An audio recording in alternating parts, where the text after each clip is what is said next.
번째 시간으로요, 자비에 관해서 일상에서 피는 자비라는 제목으로 하나님 말씀을 나누겠습니다. 이 성경에서 자비라는, 신약 성경에서 이 자비라는 단어가 등장하는데, 이 자비는 헬라어로요 크레스토테스라는 그런 단어입니다. 그래서 이 단어는 인자함, 너그러움, 아니면은 인정이 많음, 그런 뜻을 가지고 있습니다. 그래서 관대한 태도로 다른 사람을 배려하고 그리고 호의를 베푸는 그런 경우를 말하는 것이고요. 무엇보다 이 자비라는 것은 친절을 통해서 드러난다는 거예요.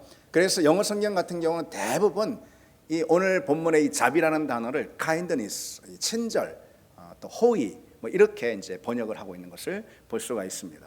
이 크레스토스라는 이 단어는요, 이 신약 성경에 딱 10번 나오거든요. 그런데 문맥에 따라서 자비나 인애나 온유나 이렇게 좀 해석이 됩니다. 여러분, 성령의 열매를 다시 한번 꼽아볼까요? 우리 같이 한번 이쯤 되면 다 외우셨잖아요. 꼽아볼까요? 우리 사랑, 희락, 화평, 오래 참음, 자비, 양선, 충성, 온유, 절제, 이렇게 9가지 열매잖아요. 근데 크게 2가지로 구분할 수가 있어요. 하나는 내면적 성품, 이렇게, 또 하나는 관계적 성품. 특별히 사랑이나 아니면은 그 화평이나 아니면 오늘 이 자비나 이런 것은 관계적 성품이라고 할 수 있고, 그리고 절제라든가 아니면 희락이라든가 이런 것은 내면적 성품이라고 이렇게 말할 수가 있는데요. 그런데 이 자비라는 거 있잖아요. 자비는 다른 관계적 성품하고 상당히 밀접하게 연관이 되어 있어요. 예를 들어서 자비와 사랑, 이거 뗄래야 뗄 수가 없고, 실은 이 자비와 사랑이라는 성품을 명확하게 이렇게 칼로 두부 자르듯이 나눌 수도 없습니다. 자비는 사랑과 양선, 그리고 특별히 온유와 비슷한 그런 영적인 품성이다, 이렇게 말할 수가 있겠죠. 그러니까 사랑은 자비로운 행위를 통해서 실천이 되는 거예요. 그렇죠? 그런가 하면은 이 자비라는 것은 양선과 온유의 태도로 드러나는 성품이다 라고 이렇게 말할 수가 있습니다. 그래서 필립 케네슨이라는 신학자가 이렇게 이제 말합니다. 무지개에서 빨간색이 끝나고 주황색이 시작되는 지점이 따로 없듯이 성령의 한 열매와 그리고 다른 열매를 명확하게 구분하기는 어렵다. 당연히 그렇죠. 하나님의 한결같은 이 사랑을요, 하나님의 선하신 성품을 어떻게 딱 구분할 수가 있겠습니까? 그렇죠? 하나님의 자비를 하나님의 긍휼과 어떻게 똑부러지게 그걸 나눠서 구분할 수가 있겠냐는 것이죠. 그럴 수가 없을 거예요. 그래서 오늘 설교에서도요, 이 자비를 친절이나 관대함이나 긍휼이나 또 친절, 이런 것과 구분 없이 오늘 설교에서 다루면서 오늘 설교 말씀을 나누려고 그렇게 합니다.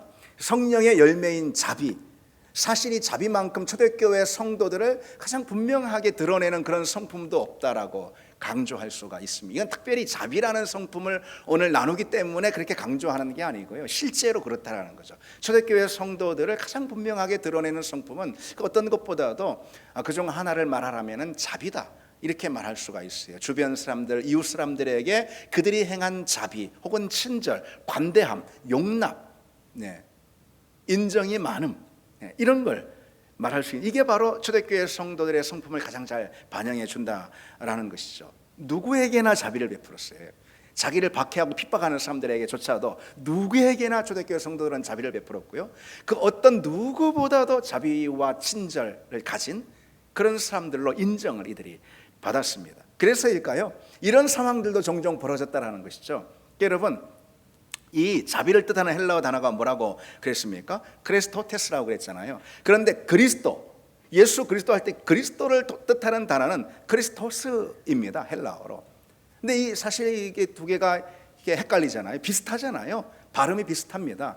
그래서 초대교회 당시에 세상의 많은 사람들은 그리스도인들을 향했어요. 원래 크리스토스라고 이렇게 칭해야 되는데 크레스토테스, 다시 말해서 친절한 사람, 자비를 베푸는 사람, 이런 식으로 칭하는 경우가 잘못 부르는 것이죠. 그런 경우가 참 많았다는 거예요. 그러나 실은 그보다 더 적절하게 칭한 칭호도 없을 것입니다.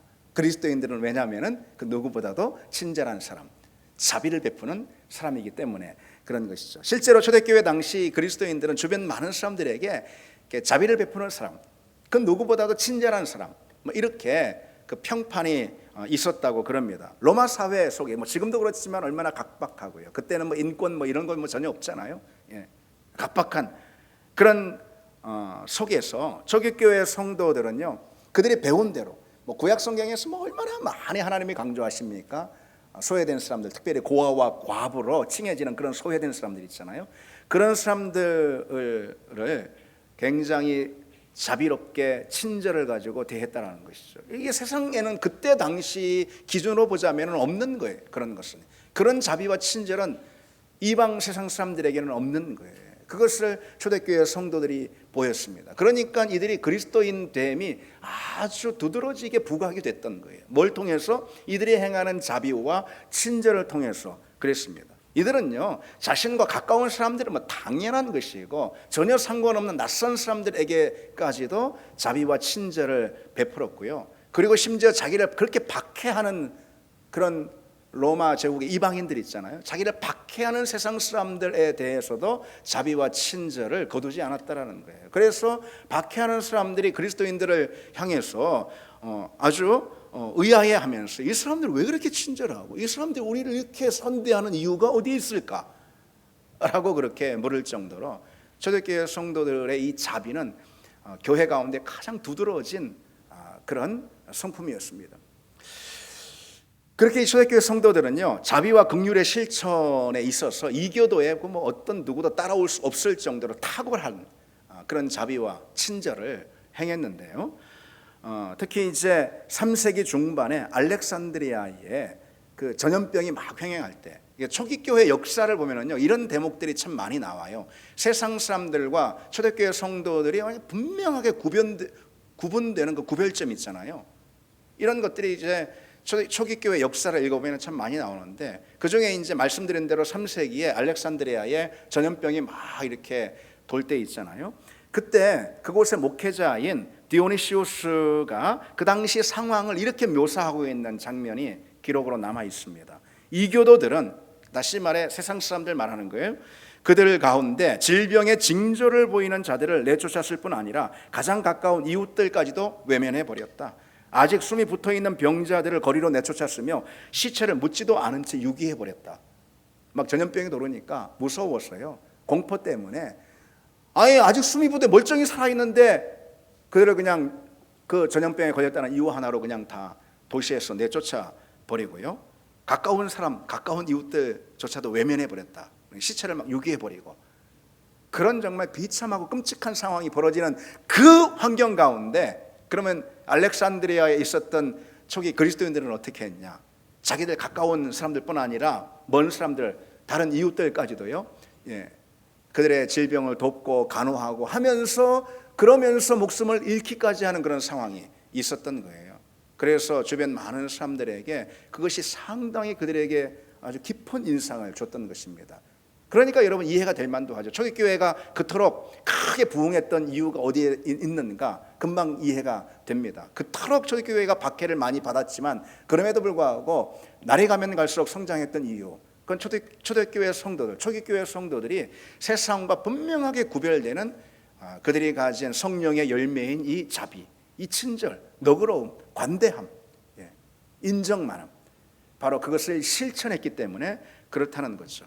여러분, 우리가 알 수 있는 사실이 무엇입니까? 자비라는 것은요, 그저 말로만, 마음으로만 관대하게 대하고 따뜻한 마음을 품고, 그런 마음과 말로만 그런 것이 결코 아니라는 것이죠. 자비라는 것은 상대가 잘 되길 바라는 마음으로 모든 수고와 애씀을 다하는 것을 말합니다. 그럴 때 자비처럼 우리가 주님의 자녀라는 이 사실을 분명히 드러내는 성품도 없는 것이죠. 여러분 어떻습니까? 우리는 상대에게, 주변 사람, 이웃에게 얼마나 자비를 베풀고 얼마나 친절한 사람들로 그렇게 인식이 되고 또 평가를 받고 그러고 있습니까? 여러분, 우리는 정말 때로 마음의 수고를 다할 뿐만 아니라 우리 손과 발의 수고, 우리 몸의 수고를 다하면서, 그러면서까지도 상대에게 친절을 베풀고 그리고 상대에게 너그러운 그런 사람이 되고 있는가라는 거죠. 근데 여러분, 이 분명한 사실을 알아야 합니다. 우리가 누군가에게 자비를 베풀고 우리가 친절을 행하면은요, 그것은 반드시 나한테 오게 돼 있어요. 물론 그걸 기대하고 하는 건 아니지만은, 그러나 그게 원리인 거예요. 성령의 열매인 자비의 원리가 무엇이냐? 내가 자비를 행하면은 반드시 자비는 나한테 돌아온다. 내가 친절을 베풀면은 그 친절은 돌고 돌아서 순환해서 결국은 나에게까지 온다. 그래서 내가 자비를 베풀 때 그것의 가장 큰 유익, 최종적인 유익은 누가 받느냐? 누가 받습니까? 내가 받는다는 거예요. 내가 받는다는 거예요. 누가 사람들에게 자비롭게 여김을 받고 또 친절히 대함을 받고 누가 그러겠습니까? 그랬던 사람이 그러는 거예요. 친절을 늘 베풀고 그런 사람이 그러는 거예요. 그 조지 볼트에 대한 이런 그 유명한 실제 이야기가 있습니다. 19세기에 그 조지 볼트라는 그런 사람이 있는데, 미국의 필라델피아의 그 작은 호텔을, 아주 누추하고 작고 낡은 호텔에서 그가 일하고 있었습니다. 근데 그러던 어느 날 아주 비바람이 막 세게 몰아치는 그런 밤이었는데, 어느 노 부부가 호텔로 들어온 거예요. 방이 있냐면서. 방이 없었어요. 남은 객실이 하나도 없어. 다 차가지고. 그런데 지금 밖에 막 비바람이 막 몰아치고 있단 말이죠. 그래서 그 노 부부를 보낼 수 없어서 이 조지 볼트가 자신이 그 숙직하는, 그 묵고 있는 그 누추한 자기 방을 내어줍니다. 처음에는 이 노 부부가 사양을 했지만은, 그러나 진심이 담긴 이 조지 볼트의 그 친절 때문에 감동을 받아서 그날 밤 하루 거기에 묵게 됐다라는 거죠. 그리고 이제 2년이 지났습니다. 어느 날 조지 볼트에게 편지가 하나 옵니다. 그 편지에 바로 그 노 부부가 이 조지 볼트를 뉴욕으로 초청하는 그런 초청장이 담겨 있었어요. 그것과 더불어서 뉴욕행 비행기 티켓이 하나 또 담겨 있었습니다. 조지 볼트는 그 뉴욕으로 향해서 가서 그 노 부부를 만납니다. 근데 그 노 부부가 누구였냐면요, 당시에 아주 거부 큰 사업가였던 윌리엄 윌더프 아스터라는 사람이었어요. 그와 그 부인이었던 거예요. 그래서 이 아스터 부부가 그 조지 볼트를 막 환영하고 반기면서 이렇게 말하는 거예요. 지금 우리가 이 뉴욕에서 세상에서 제일 큰 호텔을 지금 짓고 있다고, 새로운 호텔을 우리가 짓고 시작하고 하려고 한다고. 세계 최고의 호텔이 될 이 호텔의 경영을 당신이 좀 맡아주면 좋겠다. 이게 이제 실제 있었던 일이라고 합니다. 자신이 2년 전에 베풀었던 그 작은 친절 아니겠어요? 그 친절이 뭐 그야말로 10배, 100배 그 이상에 되는 친절로 이 조지 볼트에게 돌아온 거죠. 그래서 그때부터 이 조지 볼트는 호텔 경영을 크게 시작하게 됐고, 그래서 우리는 좀 잘 모르지만은 미국 호텔 산업의 어떤 그 선구자로, 그 새로운 전환점을 가져온 선구자로 여겨진다고 그럽니다. 어쨌든 우리가 누군가에게 친절을 베풀면 그 친절은 나한테 다시 돌아오게 돼 있다는 거죠. 여러분 생각해 보십시오. 우리가 그래서 친절을 순환시키는 사람이 돼야 합니다. 우리가 자비를 순환시키는 사람이 돼야 합니다. 여러분, 주님께서 이런 말씀하셨잖아요. 긍휼히 여기는 자는 복이 있나니 뭐라고요? 긍휼히 여김을 받을 것이라 그랬잖아요. 긍휼히 여김을 받는 자가 누구일까요? 긍휼히 여긴 자가 긍휼히 여김을 받는 거예요. 친절을 받는 자가 누구일까요? 자비를 받는 자가 누구일까요? 자비를 베풀고 친절을 행하는 사람이 그 자비와 친절을 자기도 받게 돼 있다는 거죠. 그래서 여러분, 우리는 이런 마음을 가져야 합니다. 우리 주변에 우리 이웃들에게 자비와 긍휼을 순환시키는 사람이 되어야 합니다. 아멘. 아멘. 예. 친절과 배려를 우리 교회 공동체 가운데 순환시키는 그런 사람이 되어야 한다는 거죠. 여러분 생각해 보십시오. 전혀 자비란 기대할 수가 없고 완전히 뭐 인정머리란 전혀 없는 그런 사람이 있다면, 여러분 그 사람이 누구로부터 자비를 받을 수가 있겠어요? 긍휼히 여김을 받을 수가 있겠습니까? 성경에 창세기에 라반이라는 인물을 한번 생각해 보세요. 아시죠? 야곱의 삼촌 라반 있잖아요. 그 라반이 얼마나 그냥 야곱을 완전히 탈탈 털어먹지 않습니까? 그냥 평생 우려먹고 평생 털어먹습니다. 요만큼도 내주지 않습니다. 그냥 라반이 얼마나 인정머리라고는 요만큼도 없는 그런 사람, 라반 아닙니까? 그런 사람이 될 때, 심지어 조카인데도 말이죠, 그렇게 해. 그런 사람이 될 때 아니 과연 누구에게로부터 친절과 자비와 긍휼을 기대할 수가 있겠습니까? 여러분, 우리는 혼자 살아가는 사람들이 아니죠. 교회 생활도 마찬가지예요. 저나 여러분이나 교회 생활 혼자 합니까? 그런 거 아니에요. 우리는 다 같이 합니다. 그리고 더군다나 우리는 다 연약해요. 우리는 누군가의 도움이 다 필요한 사람들인 거예요. 그래서 여러분, 나 자신을 위해서라도 우리는 누군가에게 섬기고 자비와 친절을 실천하는 그런 사람이 돼야 할 거라는 것이죠. 여러분, 우리가 자비와 인정이라는 것은 조금도 기대할 수가 없고 사람이 짜고 매정하기가 그지없다, 그런 말을 들으면은요, 뭐 그 정도까지는 뭐 극단적으로 듣지 않는다 하더라도 저분 참 짜, 매정해, 그렇게 뭐 친절과 자비를 기대하기는 좀 그래, 이런 말을 듣는다면 여러분, 그것은 내 성격에 좀 무슨 문제가 있나 라고 생각할 게 아니고 내 신앙에 문제가 있는 것으로 받아들여야 하는 것입니다. 그러니까 성격 정도가 아닌 거예요. 그건 신앙의 문제. 왜? 오늘 자비가, 친절이, 관대함이 성령의 열매 아니겠습니까? 내 신앙에 뭔가 문제가 있구나, 내 신앙이 심각한 상태에 놓여 있구나, 그걸 알아야 한다는 거죠. 그리고 우리가 자비를 베풀 때 그 자비는 내게로 돌아온다는 이 사실을 알아야 합니다. 물론 여러분, 이 오해해서는 안 되는 게요, 친절을 되받기 위해서 우리가 친절을 행하는 것은 아니에요. 자비가 결국 흘러서 나한테 돌아올 것을 기대하면서 내가 누군가에게 자비를 베푸는 것은 당연히 아니죠. 그것은 성령의 열매인 자비라고 할 수가 없습니다. 그것은 일종의 거래다, 그렇게 말할 수가 있는 거죠. 자비가 거래로 바뀌는 순간 그 자비는 성령의 열매인 자비가 아니라 그저 자기애의 다른 표현일 뿐입니다. 우리가 베푸는 자비와 친절이 얼마나 그것이 순전하고 순수한지, 그것이 얼마나 성령의 열매인 자비인지, 이것은요 뭘 통해 알 수 있냐면은 내가 베푸는 그 자비에 가격표를 내가 붙이고 있느냐 그렇지 않느냐를 통해서 알 수가 있습니다. 우리는 누군가를 좀 섬기고 선대하고 관용을 베풀고 용서를 베풀고 사랑하고 자비를 베풀고 친절을 베풀 때 꼭 우리도 모르게 무의식 가운데 있잖아요. 내 마음 저 한켠에 있잖아요. 거기에 가격표를 붙입니다. 그런 경우가 있어요. 나한테 다시 돌아오겠지. 자, 내가 이만큼 해줬는데, 내가 이렇게 했는데 넌 나한테 이렇게 해. 그런 거 아니겠어요? 그렇죠? C.S. 루이스라는 유명한 변증가는 이렇게 우리에게 가르쳐 줍니다.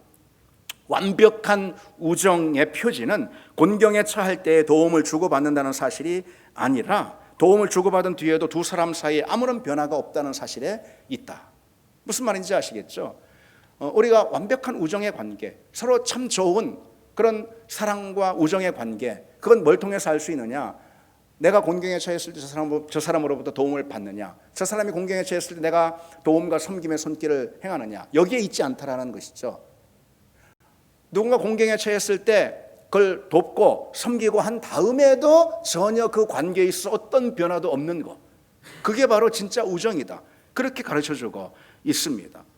그것이 바로 내가 베푼 자비와 친절이 성령의 열매임을 입증해 주는 거라는 것이죠. 그러니까 우리는 그런 경우가 사실 많이 있는 거예요. 다시 말해 그렇지 못한 경우가 많이 있는 거죠. 서로 뭔가 돕고 섬기고 배려하고 그 다음에 서로 똑같은 것을 기대한다라면은 그것은 진정한 교우 관계가 아니라는 것이죠. 여러분, 다윗의 친구 요나단 있잖아요. 그 요나단의 아들이 누굽니까? 무비보셋이죠. 여러분, 이 인물에 대해서 아시죠? 다윗의 친구 요나단이 죽었습니다. 그리고 그 자손으로는 무비보셋 하나만 남은 거예요. 그 나중에 이제 다윗이 왕이 되지 않습니까? 다윗이 왕이 된 다음에 죽은 요나단의 아들 그 후손이 누가 없는가 찾는 가운데 이 무비보셋을 찾게 됩니다. 그리고 그 무비보셋을 만난 다음에 그에게 토지를 내어주고 그리고 종들을 붙여주고, 더군다나 왕이 먹는, 자신이 먹는 그 식탁 있죠. 그 식탁에 함께 자기 자녀들, 다시 말해 왕자들과 함께 식탁에 앉도록 합니다. 자기 아들처럼 그렇게 대해줬다는 그런 말이죠. 생각해 보십시오. 무비보셋이 누구인가? 몰락한 왕가, 아버지 요나단, 할아버지 사울 아니겠습니까? 완전히 몰락한 멸문지화된 그 가문의 아들입니다. 다윗은 왕입니다. 그 무비보셋에게 다윗이 기대할 것이 뭐가 있어요? 다윗이 그에게 친절과 자비를 베풀고 다윗이 그를 긍휼히 여긴 다음에 그 다음에 무보셋에게 다윗이 얻을 것이 무엇이 아무것도 없습니다. 그렇잖아요.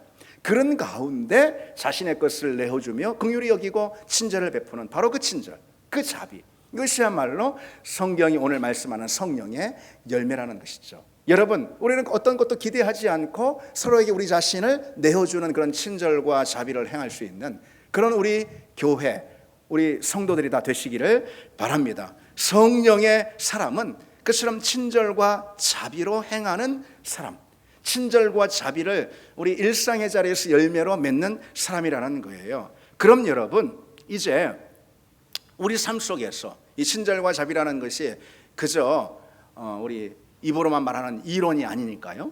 우리 삶의 자리, 일상의 자리에서 어떻게 드러나는지, 어느 일상의 자리에서 이 친절과 자비가 드러나야 하는지 우리가 그 점에 대해서 좀 생각해 보려고 합니다. 여러분, 자비와 친절은 어느 자리, 어디에서 드러나야 할까요?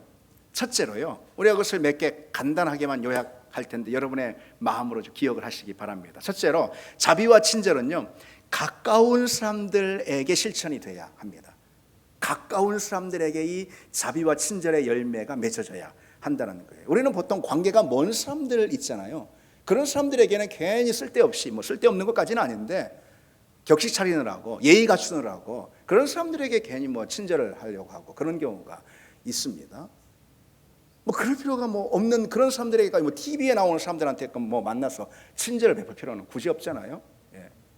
모두에게 친절해야 되지만은 여기서 말씀드리는 요지는 뭐냐면은 우리는 멀리 있는 사람들에게는 격식과 예의를 갖추느라고 우리는 친절을 행하는 그런 경우가 있지만 가까운 사람들에게는요, 거리낌 없이 대한다라는 그런 명목으로 막대하는 그런 경우가 있습니다. 실은 저도 예외가 아니라서요. 예. 어쨌든 우리가 오늘 이 말씀을 놓고 같이 한번 돌이키고 점검해 봐야 하지 않겠습니까? 가까이 있는 사람에 대해서는 거리낌 없이 대한다라는 그런 명목으로요, 거칠고 무례하게 그렇게 대하는 때가 있습니다. 실수를 범해버리는 거죠. 그리고 친하니까 괜찮아 그러면서 우리가 실수를 범하는 그런 경우가 있는데요, 소홀히 대해버리고요. 그래서 여러분, 이런 거예요. 익숙함이 무례함으로 이어지는 때가 우리에게 참 많은 거예요. 부부 사이에서도 그렇잖아요. 가족 가운데도 그렇고요. 또 그리고 특히 우리 교회 가운데서도 친해진 다음에 그 다음에 문제가 덜컥 생겨버리는 경우가 참 많이 있습니다. 여러분, 서로 멀리 있을 때는 있잖아요. 서로 가깝지 않을 때는, 서로 알아가는 그런 단계에 있을 때는 막 상처받고 문제 생기고 갈등이 생기고 그럽니까? 그런 거 맞습니까? 그럼 진짜 문제 있는 사람이지, 그 사람은. 그런 경우는 거의 없어요. 특히 교회 다니는 성도들 가운데는 다 좋은 분들이라서 그런 경우가 별로 없습니다. 실제로 그래요. 예. 그런데 가까이 가면 그 다음부터 이제 문제가 생기는 거예요. 왜? 친해져 가지고서 서로 알 것 아니까. 그러다 보니까 약점도 많이 보이는 거예요. 그렇죠? 가까이 가다 보니까 멀리 있을 때는 좋은 점만 주로 좀 보이죠. 왜? 서로 격식을 차리니까 좋은 점만 보여요. 근데 가까이 가니까 보니까 보지 못했던 그런 약점들, 단점들이, 허물들이 보이는 거 아니겠습니까? 그리고 가까우니까 어떻게 해요? 가까우니까 말하는 것이죠. 그렇죠?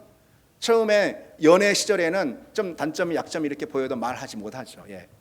그런데 결혼한 다음에는 이제 다 말하잖아요. 예. 그냥 말하게 됩니다. 지적하게 됩니다. 평가하게 됩니다.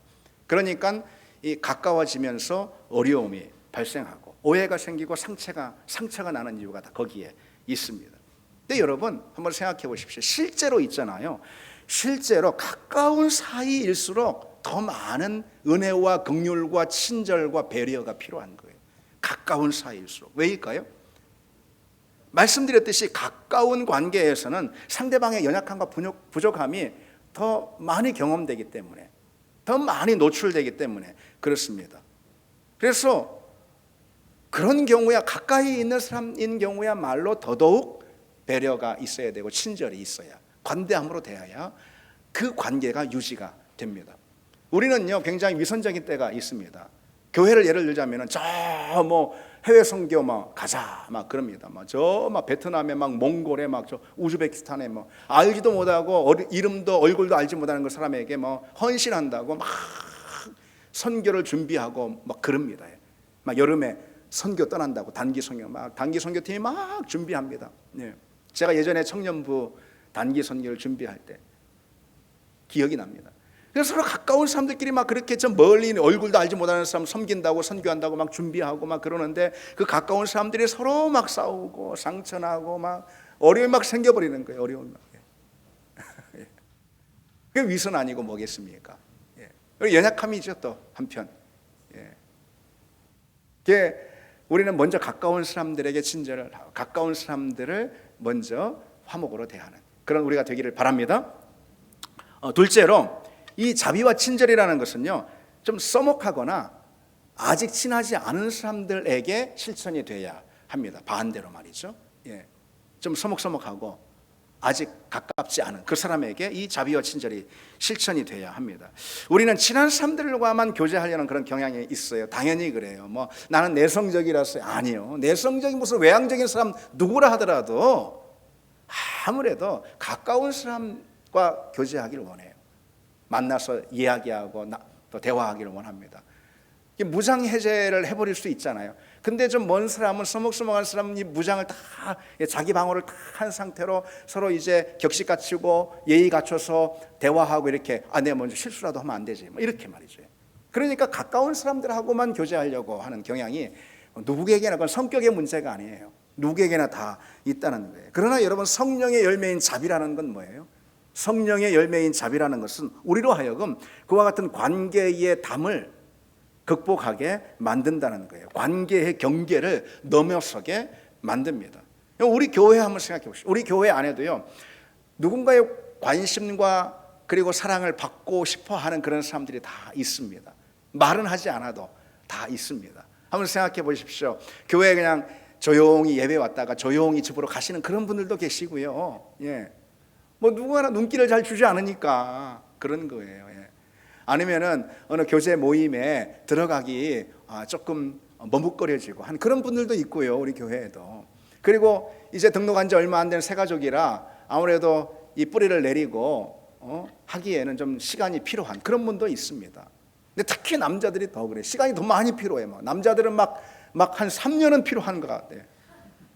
여자 성도들은 우리 교회 등록하고 막 3주만 돼도 막 이 사람 저 사람 다 알고 그러는데 대화하고 교회 오는 사람들 만나는데 거리낌이 없고 그러는데 남자 성도는 막 3년이 돼도 아직 써먹해 막 얼마나 소위 말해서 샤이한지 성령의 은혜로 극복이 되길 바랍니다.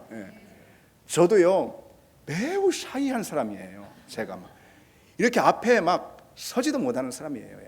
근데 성령의 은혜를 구하면은 되는 것입니다. 성령의 은혜를 구하면은 가깝지 않고 좀 먼 사람, 써먹한 사람들 그런 사람들과의 관계 그 경계를 극복하는 은혜가 주어진다는 것이죠. 비록 내 성격에 조금 그건 어색하고 내 성격에는 좀 잘 맞지 않아. 그럴 수 있어요. 용기가 나지 않아도요. 적극적으로 다가가서 환대하는 그런 자리 가운데 하나님의 은혜가 임하는 거예요. 하나님의 은혜는 여러분 친한 사람들이 모여서 가깝고 친밀한 대화를 하는 그 자리에만 임하는 게 아니에요. 오히려 하나님의 은혜는요. 좀 멀고 서먹한 그 관계를 깨기 위해서 적극적으로 거리낌 없이 다가가는 그 용기, 그 관계 가운데 하나님의 은혜가 또 임할 줄 믿습니다. 특히 여러분이 교회에서는요 누가 중심이 돼야 하냐면요 일명 아픈 손가락이 중심이 돼야 돼요. 교회에 뭐 목사가 아니면은 뭐 열심히 막 이렇게 보이도록 눈에 띄게 일하는 그런 성도들 일꾼들 그런 사람들이 중심이 아니라요. 여러분 우리 교회에는 아픈 손가락이 중심이 되기를 바랍니다. 다시 말해서 우리 교회에는 마음 상한 사람, 소외되는 사람 여러 가지 면에서 말이죠. 누가 누구를 소외시키는 건 아니지만 여러 가지 면에서 마음 상한 사람, 어려운 사람, 힘든 사람, 상처받은 사람, 마음의 고민이 있는 사람들, 관계를 열지 못하는 그런 사람들 있잖아요. 여러분 우리 교회에 그런 사람들이 주인이 되고 그런 사람들이 중심이 되기를 바랍니다. 그런 사람들을 중심으로 세워가는 그런 우리가 되기를 바랍니다. 여러분 고린도전서 12장에 몸에 더 약한 지체들이 더 요긴하다라고 말씀하고 있습니다. 여기서 몸은 교회를 의미하는 거예요. 공동체에서 약한 지체가 주님의 은혜가 임하는 통로라는 그런 뜻입니다. 몸에 더 약한 지체가 그 몸에서 더 요긴하다. 우리 교회에서 약한 지체, 이 약한 지체야말로 하나님의 은혜와 능력이 임하는 통로가 된다는 것이죠. 그 여러분, 주님께서 이런 말씀 하시지 않았습니까? 지극히 작은 자 하나에게 한 것이 곧 내게 한 일이다 라고 말씀하셨잖아요.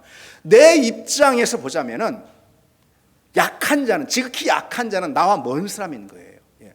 여러분, 내 입장에서 보자면은요, 저기 뭐 대단한 뭐 성과를 이루고 대단한 뭐 성취를 이룬 남의 자식보다도 내 자식이 그게 큰 거예요. 그렇죠? 뭐 대단하다 저기 남의 자식은 지극히 작은 자. 내 입장에서 보면 그런 거예요. 무슨 말이냐? 지극히 작은 자라는 주님의 이 말씀에 담긴 이 대상은요, 내 입장에서 보이는 거리가 먼 사람인 거예요. 관계가 떨어지면서 써먹한 사람인 거예요. 예, 그런 사람인 거예요. 바로 그런 사람에게 대하는 나의 섬김과 친절과 자비가 무엇이냐? 주님을 향한 예배와 주님을 향한 섬김이 될 수 있다는 것이죠. 이 사실을 기억하시기 바랍니다.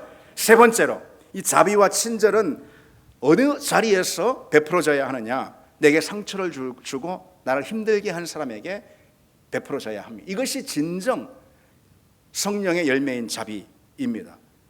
주님을 가장 닮은 모습의 자비가 바로 이런 것이죠. 우리가 실천하기 제일 어려운 것이 또 이것이기도 하지만은요, 여러분, 우리는 본능적으로 나를 어렵게 하는 사람, 내게 상처 주는 사람 거리를 두는 것이 우리의 본능입니다. 본성이에요. 그러나 성령의 열매는 그런 본성을 깨는 능력이 된다는 것이죠. 이 사실을 기억하시기 바랍니다. 로마서 12장에 악에게 지지 말고 선으로 악을 이기라 말씀하고 있습니다.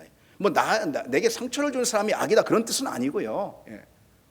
우리는 뭐든지 선으로 우리는 이겨내야 할 줄 믿습니다. 내게 상처를 주고 나를 힘들게 하고 나를 어렵게 만든, 나를 고통의 자리에 빠지게 만든 사람이 있을 수가 있습니다. 심지어 가정 안에서도 교회 안에서도 있을 수가 있습니다. 아니, 나하고 상관없는 저 길 가는 먼 사람이 나를 힘들게 하는 거 봤습니까, 여러분? 가까이 있는 사람이 나를 힘들게 하고 내게 상처를 주는 일이 있는 것이죠. 여러분, 그 모든 과정, 모든 환경 가운데서 선으로 이기는 그런 여러분이 되시기를 바랍니다. 창세기의 요셉을 한번 보십시오. 형들의 미움으로 노예가 돼가지고 저 이역만리 타지로 애굽으로 노예로 끌려가지 않았습니까? 근데 결국은 나중에 마침내 하나님의 은혜로 애굽의 총리가 돼가지고 그 형들을 다 대면하는 그런 장면이 있잖아요. 창세기 이 장면이 뭐 제일 은혜로워요. 막 너무 감동적이에요.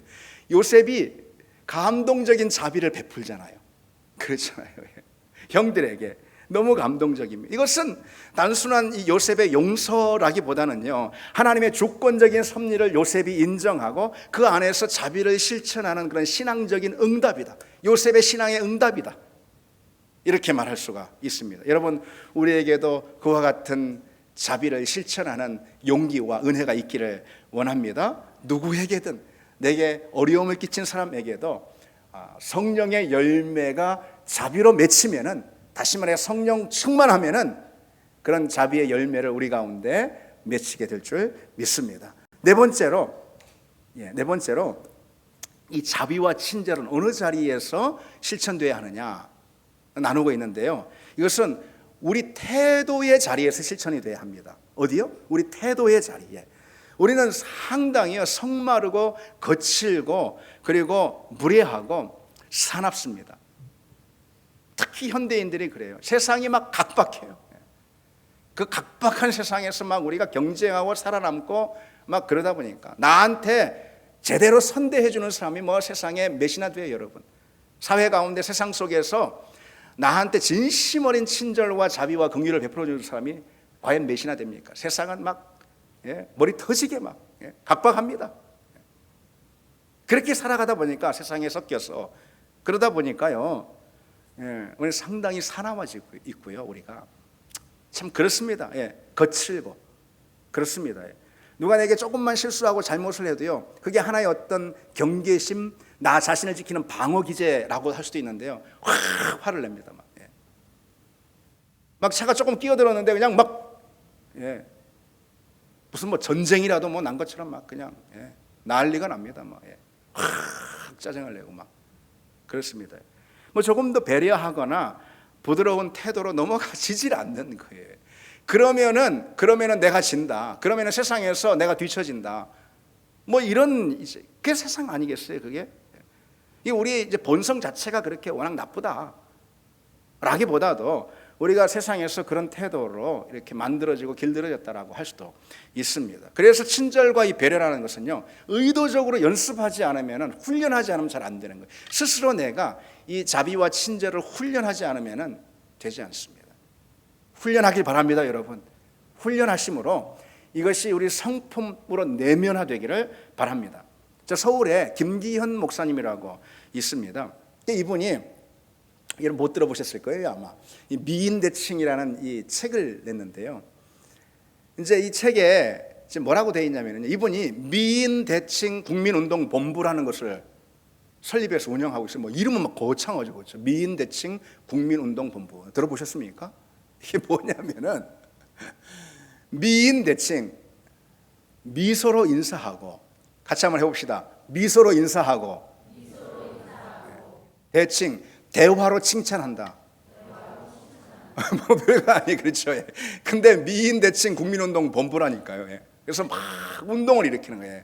미소로 인사하고, 대화로 칭찬하고, 늘 미소 짓고 인사하며 또 칭찬하고, 이거를 운동으로 막 무브먼트로. 그래서 본인 그 교회 이름도 뭐냐면은 칭찬교회예요. 이름이 칭찬교회예요. 그래서 그 운동을 막 그랬더니 분위기가 너무 달라. 영적인 분위기, 이 기류가 달라지는 것입니다. 별거 아닌 것 같지만은요, 우리가 서로 만나면은 미소 짓고, 엘리베이터에서 만나면 어떻습니까? 다 이웃인데 말이죠. 뭐 얼마나 막 인상을 구기고 뭐 있는지. 그렇잖아요. 우리나라 사람들이 특히 더 그렇다고 그러네요. 외국 사람들은 뭐 만나면은 모르는 사람이라도 뭐 인사하고 뭐 그러는데, 우리는 또 더 그걸 못한다고 그러네요. 뭐 그런 말이 있습니다. 어쨌든 우리가 잘 그것을 못한다라는 거죠. 그런데 그게 이제 우리의 습성이 되는 거예요. 그러나 이걸 연습해야 합니다. 의도적으로 훈련해야 합니다. 미인대칭, 별거 아닌 것 같지만은요, 그렇게 하면 우리 공동체 분위기가 완전히 바뀌고, 그러면 우리 삶도 변화가 될 줄 믿습니다. 한 가지 더 보시겠습니다. 다섯째로, 자비와 이 친절은 어느 자리에서 실천이 돼야 하느냐? 우리 말의 자리에서 실천이 돼야 합니다. 뭐니 해도 말의 자리가 참 중요합니다. 여러분이 말은 마음의 거울 아니겠어요? 마음에 있는 무엇인가가 말로 나오는 것이죠. 이 자비의 열매는요, 다른 어떤 것보다도 말로 맺게 된다. 이 말이 참 중요합니다. 나는 아무것도 할 수 있는 게 없어요. 아니, 말은 할 수 있잖아요. 그렇죠? 말은 할 수 있잖아요. 그런데 어떤 것보다도 말이 모든 것을 세운다니까요. 말이 사람도 세우고, 말이 교회도 세우고, 공동체도 세우고, 가정도 세웁니다. 진정 말이 세우는 줄 믿습니다, 여러분. 말의 능력을 여러분 과소평가해서는 안 됩니다. 말이 참 중요합니다. 그래서 어떤 것은 친절하고 부드러운 말, 따뜻한 말 하는 것이 참 중요합니다. 어느 경우는 그렇잖아요. 뭐 직장에서 보면 그 직장 상사가 뭐 얼마나 까다롭고 예민하고 얼마나 거칠고 뭐 냉정한지 상처를 많이 받고 있는데, 근데 그 직장 상사를 잘 아는 다른 누군가가 나한테 그럽니다. 저분 있잖아, 보는 것처럼 그렇지 않고 속정은 참 깊은 분이야. 속정보다도 겉정이나 좀 챙기면 좋겠어요. 그렇죠? 아니, 속정 있으면 뭐예요? 속정 있으면 그게 드러나야죠. 무엇으로요? 말로 드러나야죠. 그게 참 중요합니다. 여러분, 오늘 어떤 사람이 돼야 할까요? 말에 대해서 우리가 이 시간 말씀을 나누면서 어떤 사람이 돼야 할까? 우리는 말에 대해서 이 한 점만 좀 기억하기를 원합니다. 내가 누군가와 이 말로 대화를 하고 교제를 했습니다. 내가 누군가와 상대와 말하고 대화한 다음에 그 상대가 굉장히 자존감을 막 갖고, 그 상대가 난 참 꽤 괜찮은 사람이야 라고 여긴다면은, 그러면은 그 사람이 실제로 그렇게 괜찮은 사람이기보다는 실은 내가 그 사람을 긍정해주고 칭찬해주고 내가 그 사람에게 자비로운 말을 했기 때문에 그런 것입니다. 내가 그 사람에게 계속해서 복도도 주고 칭찬하고 긍정했기 때문에 그 사람이 나와 대화의 끝에서 난 참 괜찮은 사람이야 이렇게 느끼게 된 거라는 것이죠. 반대도 물론 있습니다. 상대가 나와 대화를 한 다음에 그 상대가 나는 참 별 볼 일 없는 놈이야, 난 참 못난 놈이야, 내 이래서 되겠어? 이래 살아서 되겠어? 느낀다면은 그 사람이 실제 그렇게 못나고 부족한 사람이라기보다도 내가 그 사람에게 성령의 열매인 친절과 자비의 말을 담아내지 못해서 그런 거라는 것이죠. 여러분 어떤 말을 하시겠습니까? 말로 모든 것을 세우는 거예요. 교회도 똑같습니다. 여러분 우리 교회는 무엇이 세울까요? 우리의 말이 교회를 세우는 줄 믿습니다. 여러분 믿으시기 바랍니다. 나는 교회에서 뭐 할 것이 많지 않은데요. 여러분 다른 것보다 여러분들이 할 수 있는 말의 권세와 능력을 사용하시기 바랍니다. 우리 교회는 참 좋은 교회야. 우리 교회 너무나도 은혜로운 교회. 우리 교회 예배가 얼마나 은혜로운지 몰라. 우리 교회 말씀이 얼마나 감동 있는 말씀인지 몰라. 이 닭살스러워 보여도 그렇지 않다라는 거죠. 여러분들 우리 교회 강단에 대해서 긍정하고 칭찬하고 해보시기 바랍니다. 더 좋은 말씀이 나올 줄 믿습니다. 교회는 말로 세우는 거예요, 여러분. 말로 세워가는 여러분 되시기를 바랍니다. 이제 말씀 맺겠습니다. 야고보서에 행함이 없는 믿음은 뭐라고요? 죽은 믿음이라 그랬습니다. 여러분 우리가 이 자비와 칭찬을 우리 모든 일상의 자리에서 행하고 실천하는 것을 통해, 다시 말해 자비라는 성령의 열매를 맺는 것을 통해서 우리의 믿음을 행하는 믿음으로 세워가는 여러분 되시기를 바랍니다. 우리 같이